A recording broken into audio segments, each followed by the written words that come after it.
ഇതാണ് ഹോട്ടലിലും ബേക്കറികളിലുമൊക്കെ കാണുന്ന visible cooler. ഈ വിസിബിൾ കൂളർ ഉപയോഗിക്കുന്നവരെ സംബന്ധിച്ച് ഇതും സർവീസൊക്കെ കൃത്യമായിട്ട് ചെയ്യേണ്ടത് ആവശ്യമാണ്.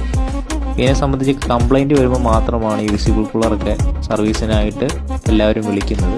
സാധനങ്ങളൊക്കെ നശിച്ചുപോയും കൂളിംഗ് കിട്ടാതെ വരുന്ന ഈ സാഹചര്യത്തിലാണ് വിളിക്കുന്നത്. എന്നാൽ ഇത് കൃത്യമായിട്ട് സർവീസ് ചെയ്യേണ്ടത് ആവശ്യമാണ്. ഇതിൻ്റെ കണ്ടൻസർ കോയിലാണ് ഇപ്പോൾ കാണുന്നത്, ബ്ലോക്ക് ആയിട്ടിരിക്കുന്നത് നമുക്ക് കാണാം. ഹോട്ടലുകളിലൊക്കെ സംബന്ധിച്ച് എപ്പോഴും ഓയിലൊക്കെ കയറിയിട്ടായിരിക്കും ഈ കണ്ടൻസർ കോയിൽ ഇരിക്കുക. അപ്പോൾ കൃത്യമായിട്ട് സർവീസ് ചെയ്താൽ നല്ല ക്ലിയറായിട്ട് അത് മാറ്റാനും സാധിക്കുന്നതാണ്.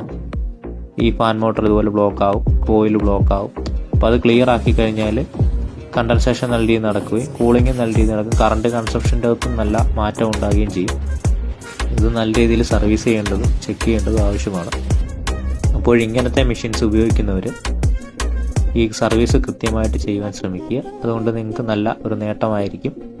കൃത്യമായിട്ട് അത് ഒരു ടെക്നീഷ്യനെ വിളിച്ച് ഒരു 6 മാസം അത് കൂടുമ്പോൾ ഒരു ചെക്കപ്പ് ചെയ്യുന്നതും സർവീസ് ചെയ്യുന്നതും നല്ലതായിരിക്കും. അതുകൊണ്ട് കൃത്യമായിട്ട് ഇങ്ങനെ സർവീസ് ചെയ്യാൻ എല്ലാവരും ശ്രമിക്കുക. അതായത് ഈ കാണുന്നത് ഇതുപോലെ ചെളി എപ്പോഴും എല്ലാ യൂണിറ്റിലും ഉണ്ടാവാറുണ്ട് ഞങ്ങൾ സർവീസ് ചെയ്യുമ്പോൾ.